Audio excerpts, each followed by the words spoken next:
सम्पूर्णलाई जय शम्भो, जय श्री राधे। गोवर्धन पूजा, गाई पूजा र बलि महाराजको पूजाको विशेष महत्त्व, यसको विधि र प्रवचन लिएर यहाँहरूका साथमा उपस्थित भएको छु।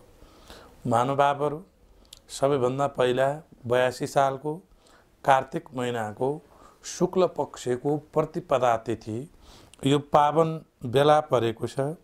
5 गते बुधबारका दिनमा 30 घडी 29 पलाले युक्त छ, अर्थात् 18 बजेर 20 मिनट जाँदासम्म प्रतिपदा तिथि छ। द्वितीया त्यस पछाडि लाग्छ। महानुभावहरू, यो हो अक्टोबर 22 तारिकको दिन। हामी सबैले गोवर्धन पूजा, गाईको पूजा, गोरुको पूजा र यसै दिन मह पूजा, बलि पूजा र हरि तिहार समेत भनिएको छ। अब भक्त महानुभावहरू, सबैभन्दा पहिला गाई पूजा कसरी गर्ने, के सामग्री चाहिन्छ, गोरु पूजा र गोवर्धन पूजा कसरी गर्ने हो, यसको विषयमा यहाँहरूसँग चर्चा गरौँ। बिहान कार्तिक महिना भनेपछि नबोलिकन उठेर नुहाउनु हो। नुहाइसकेपछि पूजा सामग्रीहरू हजुर हामीलाई चाहिने सबैभन्दा पहिला बत्ती, दियोको व्यवस्थापनका लागि केही चामल, केही नयाँ टपरीहरू अनि तेलमा बत्ती बाल्न सकिन्छ। गणेशको स्थापनाका लागि नरिवल अथवा सुपारी, जनै, केही दुबोका मुन्टाहरू, दुबोहरू अनि त्यसपछि एउटा कलशको स्थापना गर्नुपर्छ। गाई पूजाका लागि यति सामग्री हजुरले तयारी गर्ने हो।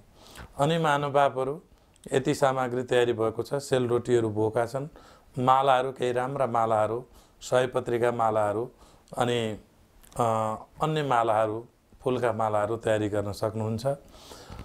अनि हजुरले गाई पूजाका लागि गाईलाई खाने चिजहरू, गुण भयो, राम्रो पिठो भयो, गहुँको पिठोहरू भयो, चामलका रोटीहरू भयो, सेलरोटीहरू भयो नैवेद्य लगाउनका लागि र गाईलाई पनि भोजन गराउनका लागि, सागहरू भयो, नुन भयो, अनिवार्य रूपमा नुनको पूजा, नुन खुवाउनुपर्छ गौ माताका लागि, नुन भयो र अन्य तपाईले घाँसको व्यवस्था गर्न सक्नुहुन्छ। गाईलाई मनपर्ने र उहाँको स्वास्थ्यका लागि चाहिने खानेकुराहरूको सामग्री। यस दिन तपाईले जोत्ने कामहरू गोरुका लागि गर्नु हुँदैन। गाईलाई धेरै परिश्रम हुने गरी दुःख दिनु हुँदैन, हिँडाउनु हुँदैन, टाढा टाढा पुर्याउनु हुँदैन, किनबेच गर्नु हुँदैन र हजुरले पूजा गरेर श्रद्धाका साथमा दोनी गाईहरू छन् भने पनि बाछा र बाछीलाई पनि उचित खाना दिएर दुधहरूको व्यवस्थापन गरेर उनीहरूलाई एक एकवटा थनहरू छोडिदिएर मात्र यस दिनको दुध निकाल्नु पर्छ र व्यवस्थापन गर्नुपर्छ। अब गाई पूजाका लागि हजुरले मिलेसम्म गाई गोठमा अथवा गाई घरमा ल्याउने व्यवस्था छ भने घरमै ल्याउँदा पनि हुन्छ, नभए गाई गोठमा हजुरले सरसामग्रीहरू नाङ्लोमा हालेर शुद्ध सफा कपडाहरू लगाएर गाई गोठमा तपाईँ जाने, परिवारहरू सबै जाने, धूप दीप नैवेद्यका सामग्रीहरू, बाटेका धूप, दीप, घिउमा मुसेको बत्तीहरू दीपका लागि, आरतीको लागि तयारी गर्ने र नैवेद्यका लागि अघि भनिसकिएकै छ। दुध, दही, घिउ, मह, चिनी पञ्चामृतका रूपमा प्रयोग गर्न सकिन्छ र अन्य सामग्रीहरू गाईका लागि अब कहीँ गाईलाई सुनले मोडेर अथवा गाईका सिङहरू सुनले मोडेर, खुरहरूमा चाँदीले मोडेर, चाँदीका मिलाएर र शरीरमा दोसल लाएर राम्रो वस्त्रहरू लगाएर राम्रा मालाहरू लगाएर श्रद्धाका साथमा गाईको पूजाका लागि हामी जानुपर्छ। अब गाई गोठमा गइसकेपछि बत्ती, चामलमाथि बत्ती बाल्ने, नभए गोबर, गाईकै गोबरमाथि बाल्दा भइगयो।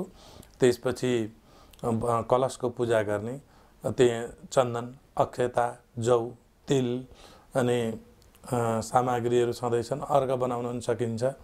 दुध, दही समेतका सामग्रीहरू भएपछि अनि गणेशको स्थापना गर्ने अर्को एउटा दुनामा, टपरीमा गणेशको त्यहाँ नरिवल राखेर अथवा सुपारी राखेर जनै लगाएर गणेशको आह्वान गर्ने अनि गौ मातालाई नुहाउनु पर्ने अवस्था छ, मिल्ने छ भने उहाँको स्वास्थ्यको ख्याल गरेर नुहाइदिने अनि टीका लगाइदिने, श्रद्धाका साथमा जौ तिलहरू सहित सबैभन्दा पहिला पुच्छरमा पूजा गर्ने, अनि शरीरमा ढाडमा पूजा गर्ने, जुरोमा सुमेरु आदि पर्वतहरूको पूजन गर्ने, सिङहरूमा पूजन गर्ने, ब्रह्मा विष्णु महेश्वर भनेर पूजा गर्ने, आँखाहरूमा अश्विनी कुमारहरू पूजन गर्ने, नाकहरूमा त्यही तरिकाले वायु देवताहरूको पूजन गर्ने, दुधहरूमा सबै सागरहरू सप्त सागरहरूको पूजन गर्ने, खुरहरू चावडै खुट्टाहरूमा 4 वेदहरूको पूजन गर्ने। यसरी गौ माताका शरीरभरि सबै प्रकारका देवी देवताहरूको वास हुन्छ। उहाँहरूलाई पूजन भन्नाले थोरै जल चढाइदिने, कुसका टुक्राहरू लगाइदिने, कपुर जल चढाउने, अर्घ चढाउने, दुध दही घिउ मह चिनी चढाइदिने, फुलका मालाहरू राम्रोसँग लगाइदिने, धूप गर्ने, दीप बाल्ने, अनि शङ्ख घण्ट बजाउने, अनि आरती गर्ने र राम्रोसँग भोजन गराउने। अघि भनिएका गुणहरू भयो, नुन भयो, राम्रो सागहरू भयो, सेलरोटीहरू भयो, उहाँलाई भोजन गराएर गाईको पूजन गर्ने। बाछी छन् र बाछा छन् भने पनि त्यही तरिकाले नै पूजन गर्ने हो। र गोरु पूजा पनि आजको दिनमा विशेष महत्त्व छ। गोरुको जसरी गाईको पूजा गरिएको छ, गोरुलाई शास्त्रले धर्म अवतार भनेको छ, गाईलाई पृथ्वी रूपी भनेको छ। त्यसो भएर पृथ्वीको पनि पूजा गर्नुपर्छ। सबै सामग्रीहरू पूजा भन्ने बित्तिकै अघि बताइएका सामग्रीहरू सहित पूजा गर्ने हो। अनि साँझ यो त भयो बिहानका कामहरू। साँझ पल्ट धर्म सिन्धु निर्णय सिन्धुले बताएअनुसार 5 प्रकारका रङहरू प्रयोग गरेर एउटा मानवको आकार भुइँमा घरको अघिल्तिर बनाउने, बाटोमा बनाउने र उहाँलाई पूजन गर्ने। अघि बताइएका सामग्रीले पूजन गर्ने, दीपमालिका दीपहरू बाल्दिने, अनि त्यो किसिमको तयारी गर्ने। र यो बलि राजाको पूजा हुन्छ। उनी श्रद्धाका साथमा सबै प्रकारका धनी पनि हुन्, दानी पनि हुन्। नारायणलाई दान दिएका, लक्ष्मीलाई दान दिएका, विश्वमा सबैभन्दा ठुला दानी बलिराजालाई मानेको छ शास्त्रले। अनि एउटा कुरा, गाई पूजाका साथमा तोरण पूजाको ठुलो महत्त्व छ। अब यहाँ शास्त्रले भने अनुसार हेर्ने हो भने तोरण पूजा कसरी भनेको छ भने लक्ष्मीर्या लोकपालानां धेनुरूपेण संस्था घृतं भवति यज्ञार्थे मम बापम व्यपवतु। लक्ष्मीको पूजा गर्ने भनेको छ। गोवर्धनको पूजाका लागि बलिराजको द्वारपालो भवान अद्य भव प्रभु निज वाक्यार्थनार्थाय सगो वर्धन गोप्यते। गाईका गोबरको सगवर त गोवर्धन पर्वतमै जाने भनेको छ, त्यो सम्भव छैन। त्यसो भएर गाईका गोबरहरूको, गोरुका गोबरहरूको ठुलो एउटा पहाडको आकृतिको बनाउने, त्यहाँ विभिन्न फुलहरूलाई रोपेर, हाँगाहरू रोपेर, रियो चिजहरू राखेर, जुन प्रकारको तपाईसँग एभाइलेबल छ त्यसले गराउने। अनि त्यसपछि गराइसकेपछि आकृति गराएर श्रीकृष्णको त्यसमा पूजा गर्ने। गोपाल महोत्सव गर्नेछु, पूजन गर्नेछु भनेर त्यहाँ आह्वान गर्ने, सङ्कल्प गर्ने। बलिराज्ञो द्वारपालो भन्ने मन्त्रहरूले गोवर्धन पर्वतसहितको गोपालको आह्वान गरेर त्यहाँ पूजन गर्ने र क्षमताअनुसार नैवेद्यहरू चढाउने। अङ्गस्वरूप साँच्चीकै गाई या तो नभए माटाको गाई अथवा गोबरको गाई भएर पनि आवाहनम भनेर पूजन गर्ने। र गाई साँच्चीकै गाई भएको भए गाईलाई घाँस दिने, पर्वतलाई बलि दिने काम गर्नुपर्छ। दयक्षताको बलि दिन सकिन्छ। र यसरी अब बाटोको मोड, चौबाटो आदिहरूमा गोठदेखि रङ्गीचङ्गी तोरण टाङ्ने वा तोरणद्वार बनाउने गर्नुपर्दछ। त्यसो गर्दा बस्तीको पूर्व दिशामा कुश, काँस आदिबाट बनेको विशेष किसिमको डोरी आफ्नो समाजको प्रचलन अनुसार कुनै अग्लो खाँबो वा रुखमा बाँधेर उल्लेखित मार्ग पाली नमस्तुस्ते भन्ने मन्त्रद्वारा नमस्कार गर्दै, कस्तो छ भने मार्ग पाली नमस्तुस्ते सर्वलोक सुखप्रदै विधेयै पुत्रदा आराध्यै पुनरेही प्रतस्य मे भन्ने यो मन्त्रहरू जाने भए पढ्ने। अनि त्यसपछि त्यो माथि त्यो तोरण टाँगेपछि मुनिबाट आफूहरू वारपार गर्ने। काँसको बनाउन सकिन्छ, बाबियोको बनाउन सकिन्छ।